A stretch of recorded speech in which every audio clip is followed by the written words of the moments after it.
Housing for all প্রকল্প নিয়ে বিজেপির তোপ। জলপাইগুড়ি পুরসভা অচল হয়ে গেছে। পুরসভায় এখন ফান্ড ডাইভার্ট করার কাজ চলছে, বিভিন্ন প্রকল্পের টাকা আত্মসাৎ করার কাজ চলছে। এ নিয়ে বিজেপির জলপাইগুড়ি জেলা সম্পাদক শ্যামপ্রসাদ বলেন, হাউজিং ফর অল প্রকল্পের 4 কোটি টাকা পুরসভায় এসে পড়ে আছে, অথচ সেই টাকা আটকে রেখেছে পুরসভা। মানুষ কষ্টে আছেন, সে বিষয়ে ভ্রুক্ষেপ নেই পুরসভার। সারা রাজ্য জুড়ে যেমন প্রধানমন্ত্রী আবাস যোজনা নিয়ে দুর্নীতি রয়েছে, তেমনি জলপাইগুড়ি পুরসভাও এর মধ্যে রয়েছে। কারো নাম উল্লেখ না করলেও শ্যামপ্রসাদ বাবুর অভিযোগ, তৃণমূল কংগ্রেসের একাধিক কাউন্সিলরও হাউজিং ফর অল প্রকল্প নিয়ে পুরসভার ভূমিকায় খুশি নন। এই 4 কোটি টাকা কোথায় যাচ্ছে?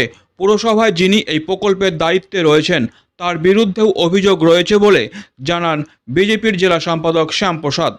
দেখুন, জলপাইগুড়ি পৌরসভা অচল হয়ে গেছে। এখানে শুধু ধান্দাবাজি চলছে এবং বিভিন্ন প্রকল্পে যে টাকাগুলো এসেছে সেই টাকাগুলো আত্মসাৎ করা হচ্ছে, ফান্ড ডাইভার্ট করা হচ্ছে, সঠিক হিসাব দেওয়া হচ্ছে না, পৌরসভায় বোর্ড মিটিং হয় না। যাবতীয় কাউন্সিলর যারা রয়েছেন তারাই অভিযোগ করছেন, শাসক দলের কাউন্সিলররাও অভিযোগ করছেন। প্রধানমন্ত্রী আবাস যোজনা নিয়ে যে দুর্নীতি চলছে গোটা রাজ্য জুড়ে তোলপাড়, সেই দুর্নীতি হয়তো জলপাইগুড়ি পৌরসভা তো বেশি পরিমাণে আছে। কারণ আমরা যতদূর জানি পুজোর আগে 4 কোটি টাকা প্রধানমন্ত্রী আবাস যোজনায় এসে এখনও পড়ে আছে। কেন উপভোক্তা যারা টাকা পাননি তাদের টাকাগুলো এখনও দেওয়া হচ্ছে না? পুজোর আগে টাকা এসেছে, ইনারা বলছেন টাকা আসেনি, কিন্তু আমাদের কাছে কিন্তু তথ্য আছে যে টাকা এসেছে এবং তাদের দলেরই কাউন্সিলররাও বলছেন, স্বীকার করছেন, হ্যাঁ টাকা এসেছে, কিন্তু টাকা দেওয়া হচ্ছে না। কেন দেওয়া হচ্ছে না? এই বর্ষাকালে মানুষগুলো বাড়ির ছাদ ছিল না, তারা সেরকম করে কষ্ট করেছে, এখন শীতকাল কষ্ট করছে, তাহলে এই 4 কোটি টাকাটা তো দিয়ে দেওয়া উচিত। কেন দিচ্ছেন না? এই টাকাগুলো সুদগুলো কোথায় যাবে আর টাকাটা কোথায় আছে সঠিকভাবে তদন্ত করা উচিত। যিনি এই দায়িত্বে আছেন প্রধানমন্ত্রী আবাস যোজনা পৌরসভায়, তার বিরুদ্ধেই কিন্তু অভিযোগ আছে। তিনি কোথায় ছিলেন, কোথায় আছেন, টাকাগুলো কি করছেন, মানুষকে জবাবদিহি করতে হবে। শুধু বলছেন সরকার টাকা দিচ্ছে না। আমরা দায়িত্ব নিয়ে বলছি তো 4 কোটি টাকা আপনাদের কাউন্সিলরও স্বীকার করছেন যে 4 কোটি টাকা পুজোর আগে এসেছে, তাহলে এখন পর্যন্ত কেন টাকাগুলো দেওয়া হলো না? আমরা জানতে চাই, জলপাইগুড়ি শহরের জনগণ জানতে চায়। শুধু প্রধানমন্ত্রীকে দোষারোপ করছেন, কেন্দ্র সরকার দোষারোপ করছেন, টাকা পাচ্ছেন না, টাকা দিচ্ছেন না। তাহলে এই 4 কোটি টাকাটা যে ফান্ডে পড়ে আছে, এই 4 কোটি টাকাটা কিসের টাকা আর কোথায় গেল টাকা? জবাব দিন আপনি। এ বিষয়ে পুরসভার 11 নম্বর ওয়ার্ডের এক উপভোক্তা ভগীরথ বৈরাগী বলেন, 2016-17 সালে আমি ঘর পেয়েছি, শেষ কিস্তির টাকা এখনও বাকি। বারবার পুরসভায় টাকার জন্য গেলে বলা হয়েছে টাকা আসেনি। 16-17 ঘর পাইছি। তো কি অবস্থা? এখন আমার ঘর কমপ্লিট হয়ে গেছে, পৌরসভাতে গেছি, বললো টাকা নাই, ফান্ডে টাকা নাই। কত টাকা এখনো পাবে? 33,000। কতবার গিয়েছেন এর জন্য? 7-8 বার গেছি, আমাদের কাউন্সিলর অফিসে গেছি, তো কিছু আমাকে কোনো সুরাহা করেনি। তাই বললো টাকা নেই, এই কথা বললো। শেষে কবে গিয়েছিলেন? এর মধ্যে গিয়েছিলেন? আজকে হচ্ছে কী বার?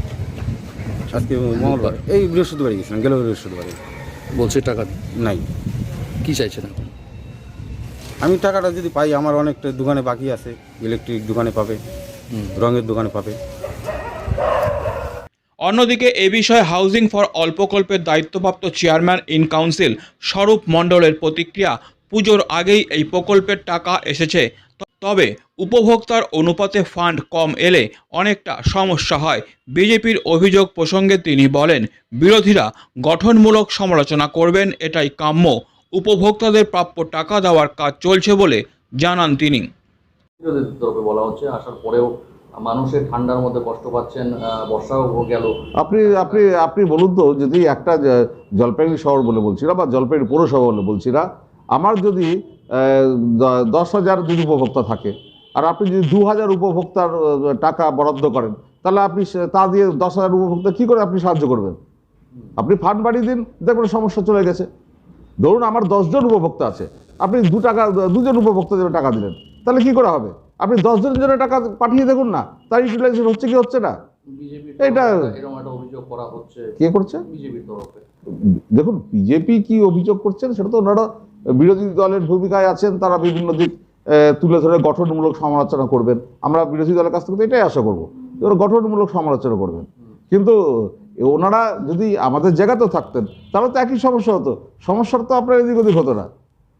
এবার ঘটনা হচ্ছে, ধরুন আমাদের যে চেষ্টাটা আছে, এটা খালি কেন্দ্রীয় সরকারের টাকা নয়, রাজ্য সরকার তো টাকা দিচ্ছে। এই প্রজেক্টে তো খালি কেন্দ্রীয় সরকার টাকা দিচ্ছে না, রাজ্য সরকার তো টাকা দিচ্ছে, উপভোক্তারা 25,000 টাকা জমা দিচ্ছে। তাহলে সেক্ষেত্রে সকলের মধ্যে যে মেলবন্ধনটা সেটা সঠিকভাবে কাজ করলেই তো হয়।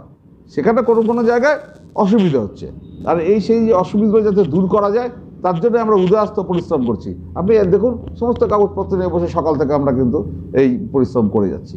তার মানে কি, আমরা পুরসভার আমাদের পৌর এলাকার মধ্যে যারা আছেন এবং যারা বসবাস করছেন, যারা উপভোক্তারা আছেন, তাদের স্বার্থে আমরা সিদ্ধান্ত নিয়ে সেটাকে তাদের যাতে সেই সুবিধাগুলো হয় সেটার জন্য আমরা সিদ্ধান্ত গ্রহণ করে কাজ করবার চেষ্টা। অন্যদিকে উপপুরপিতা সৈকত চ্যাটার্জি বলেন, এই প্রকল্পের 4 কোটি টাকা পুরসভায় এসেছে, সব কিছু খতিয়ে দেখে দ্রুত তা দেওয়ার কাজ শুরু করা হবে।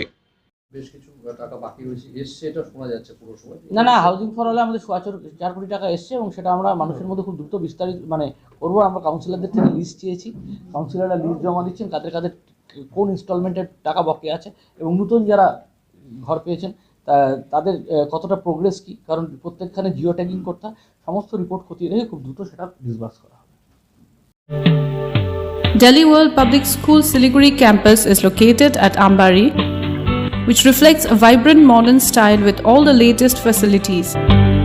We impart innovative world-class education through modern teaching pedagogy and state-of-the-art facilities. We follow CBSE curriculum, offer holistic development to the children in safe, caring environment. DWPS announces admission open for the upcoming session to the nursery to grade 9.